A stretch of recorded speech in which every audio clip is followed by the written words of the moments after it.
بسم الله الرحمن الرحيم.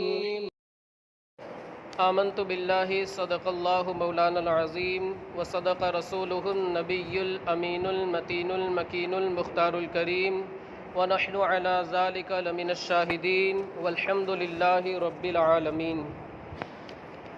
قال الله تعالى في شان حبيبه ونبيه مخبرا وآمرا إن الله وملائكته يصلون على النبي يا أيها الذين آمنوا صلوا عليه وسلموا تسليما. اللهم صل على سيدنا ومولانا محمد وبارك وسلم صلاة وسلاما عليك يا رسول الله صلی اللہ تعالی علیہ وسلم. عزیزان ملت اسلامیہ، 2 دن سے ہمارے یہ درس کا سلسلہ الحمدللہ شروع ہے. روزانہ تو ویسے ظہر کی نماز کے بعد ہوگا 10 دن تک،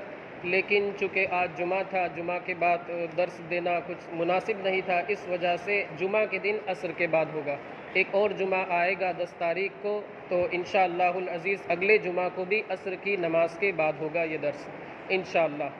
عزیزان ملت اسلامیہ، میں نے کل عرض کیا تھا کہ اہل بیت اطہار سے ازواج مطہرات بھی مراد ہے. یہ صحیح قول ہے، مختار ہے. مفسرین کرام اکثر اس بات کے قائل ہیں. ان اہل بیت اطہار کے تعلق سے میں نے ایک حدیث پاک بھی آپ حضرات کو سنائی تھی. حضرت سیدنا ابو ذر رضی اللہ تعالی عنہ خانہ کعبہ کا دروازہ پکڑ کر کے، کعبہ شریف کا دروازہ پکڑ کر کے لوگوں سے آپ ارشاد فرما رہے تھے کہ میں نے رسول کریم صلی اللہ علیہ وسلم کو یہ فرماتے ہوئے سنا: اہل بیتی کسفینۃ نوح فمن رکبہا نجا ومن تخلف عنہا ہلکا، کہ میرے اہل بیت کی مثال وہ حضرت نوح علی نبینا وعلیہ الصلاۃ والتسلیم کی ایک کشتی کی طرح ہے. تو جو شخص کشتی میں سوار ہو گیا وہ نجات پا گیا، اور جو شخص کشتی سے اتر گیا یا کشتی میں سوار ہی نہیں ہوا تو وہ شخص ہلاک ہو گیا. آپ خود سوچیں، آپ نے سنا ہوگا کہ طوفان نوح آنے والا تھا، تو حضرت نوح نے اپنی قوم کو آگاہ کر دیا تھا کہ جو شخص کشتی میں سوار ہو جائے گا وہ بچ جائے گا. اس طوفان سے، اس آندھی سے، اس طغیانی جو سمندر کی طرح اٹھنے والی تھی، سیلاب آنے والا تھا، اس سے بچ جائے گا. اور اگر جو شخص سوار نہیں ہوا تو پھر طوفان اسے لے جائے گا اور ہلاک کر دے گا. تو اللہ کے رسول صلی اللہ علیہ وسلم نے ارشاد فرمایا کہ میرے اہل بیت بھی اسی طرح ہے، یعنی حضرت نوح کی کشتی کی طرح ہے کہ جو شخص اس میں سوار ہو گیا، یعنی جس نے ان لوگوں کا دامن تھام لیا، میرے اہل بیت سے محبت کی، تو وہ شخص کامیاب ہو گیا. اور جو شخص اپنے دل میں اہل بیت کی عداوت رکھتا ہے تو وہ شخص ہلاک ہو جائے گا. ایک دوسری حدیث پاک میں آقا کریم صلی اللہ علیہ وسلم ارشاد فرماتے ہیں: اصحابی کالنجوم فبأیہم اقتدیتم اہتدیتم، یعنی میرے جو صحابہ ہیں، جو میرے جانثار ستاروں کے مانند صحابہ ہیں، ان کی مثال ستاروں کی طرح ہے. تو اگر تم کسی بھی ستارے کی اتباع کرو گے، پیروی کرو گے، تو تم ہدایت پا جاؤ گے. اب آپ دیکھیں، جو اہل بیت اطہار ہے، یقیناً وہ اہل بیت تو ہیں ہی، رسول کریم صلی اللہ علیہ وسلم سے ان کی قرابت اور رشتہ تو ہے ہی، مگر ساتھ ہی ساتھ ان کے اوپر صحابہ کی تعریف بھی صادق آتی ہے. یعنی انہیں صحابی بھی کہا جا سکتا ہے، صحابہ بھی انہیں کہا جا سکتا ہے، اس لیے کہ صحابی کی تعریف اور صحابی کی ڈیفینیشن کیا ہے، اس کے تعلق سے علامہ ابن حجر عسقلانی نزہۃ النظر کے اندر ارشاد فرماتے ہیں: الصحابی من لقی النبی صلی اللہ علیہ وسلم مؤمنا بہ ومات علی الاسلام ولو تخللت ردۃ فی الاصح، کہ صحابی وہ شخص ہے، وہ مقدس ذات ہے جس نے نبی کریم صلی اللہ علیہ وسلم کی صحبت پائی ہو، آپ کی بابرکت، مبارک اور فیض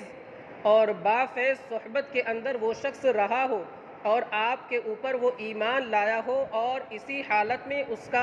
وہ اس دنیا سے چل بسا ہو. ومات علی الاسلام، حالت اسلام ہی میں وہ اس دنیا سے رخصت ہوا ہو، اگرچہ درمیان میں ارتداد کا زمانہ آ گیا ہو. اب آپ دیکھیں، یہ جو تعریف ہے، یہ ڈیفینیشن ہے، اہل بیت کے اوپر یقیناً صادق آتی ہے کہ رسول کریم کی صحبت گھر والوں سے زیادہ اور کون پا سکتا ہے. تو اہل بیت کے لیے 2 طرح کا شرف ہے، 2 چیزوں کا شرف ہے. ایک تو اہل بیت یعنی رسول اللہ کے قرابت دار، اور دوسرا شرف یہ ہے کہ وہ صحابی رسول ہیں۔ اب آپ اس حدیث پاک کو سامنے رکھیں، یعنی اہل بیتی کا سفینۃ نوح۔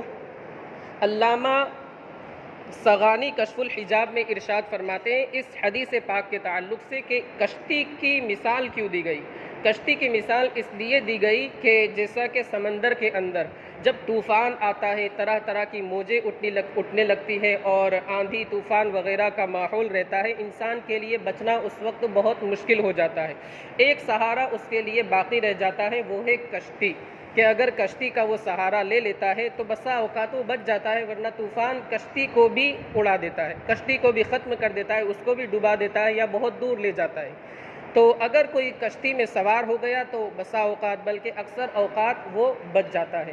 اب اللہ کے رسول صلی اللہ علیہ وسلم نے یہ جو مثال دی، اس کی وجہ یہ ہے کہ یہ جو سمندر ہے، دنیا جو ہے یہ سمندر ہے، اس کے خرافات، اس کے اندر جو پھیلی ہوئی جہالتیں ہیں، گمراہیاں ہیں اور طرح طرح کے جو خرافات ہیں، وہ سمندر کی طغیانی کی طرح ہے۔ اب اگر کوئی شخص بچنا چاہتا ہے ان بدعات سے، خرافات سے، گمراہیوں سے اور جہالت کی باتوں سے، تو وہ اہل بیت کا دامن تھام لے، وہ کشتی کے اندر سوار ہو جائے، تو ان سارے خرافات سے، ان ساری برائیوں سے، ان ساری گمراہیوں سے وہ شخص بچ جائے گا۔ اب ظاہر سی بات ہے، آپ لوگوں نے شاید سنا ہو یا کتابوں میں پڑھا بھی ہو، اسکول کے اندر ہو سکتا ہے یہ بتایا بھی جاتا ہو کہ جو کشتی ہے وہ ایسا نہیں ہے کہ انسان کو جس طرح یہاں پر سڑکیں بنی ہوئی ہے، بورڈ لگا ہوا رہتا ہے کہ جیسے یہاں سے آپ کو نوساری جانا ہے تو یہاں جانا ہے، وہاں جانا ہے، آگے آپ کو ٹرن لینا ہے، اس طریقے سے بورڈ لگے ہوئے رہتے، لیکن سمندر کے اندر تو ایسا کوئی معاملہ نہیں ہوتا۔ تو اس کے تعلق سے آتا ہے کہ کشتی جو ہے وہ ستاروں کی دشا میں چلتی ہے، یعنی انسان کو اگر کشتی چلانا ہو تو وہ ستارے دیکھ کر کے اپنی منزل متعین کر لیتا ہے۔ جیسے مجھے ابھی ملک شام جانا ہے تو وہ ستارے دیکھ کر کے میں اندازہ لگاؤں گا کہ یہ جو ستارے ہیں یہ ملک شام پہنچانے والے ہیں، یہ جو ستارہ ہے یہ یمن جاتا ہے، یہ جو ستارہ ہے مصر جاتا ہے، مثال کے طور پر۔ تو ستارے کے ذریعے، ستاروں کے ذریعے منزل کا تعین ہوتا ہے، منزل ستاروں کے ذریعے متعین ہوتی ہے۔ اب اللہ کے رسول صلی اللہ علیہ وسلم نے کیا ارشاد فرمایا کہ میرے جو صحابہ ہیں وہ ستاروں کی طرح ہے۔ پتہ یہ چلا کہ کشتی میں سوار بھی ہونا ہے اور ستاروں کی پیروی بھی کرنی ہے، یعنی اہل بیت کا دامن بھی تھامنا ہے اور دوسرے جو صحابہ ہیں ان کی بھی ہمیں اتباع و پیروی کرنی ہے، تب جا کر کے ہم منزل مقصود تک پہنچیں گے۔ اگر ہم نے معاذ اللہ دونوں کو چھوڑ دیا، یعنی کشتی میں سوار بھی نہیں ہوئے یا سوار تو ہو گئے مگر ہم نے ستاروں سے منزل حاصل نہیں کی، تو پھر اس شخص کی ہلاکت اور اس شخص کا گمراہ ہونا یقینی ہے۔ علامہ تفسیر کبیر کے جو مصنف ہے، مفسر ہے علامہ رازی ارشاد فرماتے ہیں کہ الحمدللہ ہم وہ لوگ ہیں جو کشتی میں سوار ہو گئے اور ہم نے ستاروں کے ذریعے اپنی منزل حاصل بھی کر لی۔ اس لیے کہ کچھ لوگ تو ایسے ہیں جو کشتی کے اندر سوار ہو گئے مگر ان لوگوں نے صحابہ کی پیروی نہیں کی اور وہ رافضی بن گئے، وہ شیعہ بن گئے، اور کچھ لوگ ایسے ہیں جو کشتی کے اندر سوار نہیں ہوئے، وہ خارجی بن گئے، یعنی انہوں نے اہل بیت کو بھی چھوڑ دیا، صحابہ کو بھی چھوڑ دیا، اور ہم تو الحمدللہ کشتی میں سوار ہو گئے اور ہم نے ان ستاروں کے ذریعے اپنی منزل بھی حاصل کر لی اور الحمدللہ منزل مقصود پر پہنچ بھی گئے۔ ایک اور حدیث پاک آپ حضرات کو سناؤں، اس کے بعد اپنی گفتگو کو ختم کر دوں۔ حضرت عبداللہ بن عباس رضی اللہ تعالی عنہما سے روایت ہے کہ ایک مرتبہ آقا کریم صلی اللہ علیہ وسلم نے ارشاد فرمایا کہ جو شخص مقام ابراہیم اور خانہ کعبہ کے درمیان جو جگہ ہے وہاں کھڑے ہو کر کے نماز پڑھے، روزے رکھے، مگر اس کے دل میں اہل بیت اطہار کی عداوت ہے، اس کا جو سینہ ہے اہل بیت اطہار کی عداوت سے بھرا ہوا ہے، ان کی دشمنی سے بھرا ہوا ہے، تو وہ جہنم میں جائے گا۔ تو اسی لیے ہمیں چاہیے کہ ہم اہل بیت اطہار کی محبت سے اپنے دل کو معمور رکھیں، اپنے دل کو منور رکھیں۔ یہ جو پوری حدیث ہے ستارے والی اور کشتی والی، اس پوری حدیث کو امام اہل سنت نے ایک شعر کے اندر جمع فرما دیا ہے۔ آپ فرماتے ہیں، حضور اعلیٰ حضرت علیہ الرحمت والرضوان ارشاد فرماتے ہیں کہ اہل سنت کا ہے بیڑا پار اصحاب حضور، اہل سنت کا ہے بیڑا پار اصحاب حضور، نجم ہے اور ناؤ ہے عطرت رسول اللہ کی۔ عطرت کا مطلب ہوتا ہے اولاد۔ اہل سنت کا ہے بیڑا، ہم لوگ کہتے ہیں ہمارا بیڑا تو پار ہے، اہل سنت کا ہے بیڑا پار اصحاب حضور، یعنی حضور کے جو اصحاب ہیں، اہل بیت ہیں، ان کے صدقے میں اہل سنت و جماعت تو آخرت میں کامیاب ہے، اس لیے کہ نجم ہے، نجم کا مطلب ہوتا ہے ستارہ، اور ناؤ ہے، ستارہ جو ہے وہ صحابہ ہے، یعنی صحابہ کی پیروی کرنی، جیسا کہ میں نے آپ کو حدیث پاک بتائی، اور ناؤ ہے عطرت رسول اللہ کی، یعنی جو ناؤ ہے، جو کشتی ہے، جہاز جو ہے وہ رسول کریم صلی اللہ علیہ وسلم کی مقدس عطرت اور آپ کے اہل بیت ہے، تو اگر جو شخص ان دونوں کو اپنا لے گا تو وہ شخص یقیناً کامیاب ہو جائے گا۔ نجم ہے اور ناؤ ہے عطرت رسول اللہ کی۔ یہ ہمارا آج کا درس تھا۔ اللہ رب العزت ہمیں اہل بیت اطہار اور صحابہ کرام کی اتباع و پیروی کرنے کی توفیق عطا فرمائے اور ان کے نقش قدم پر چلنے کی توفیق رفیق عطا فرمائے۔ وآخر دعوانا ان الحمد للہ رب العالمین۔ السلام علیکم ورحمۃ اللہ وبرکاتہ۔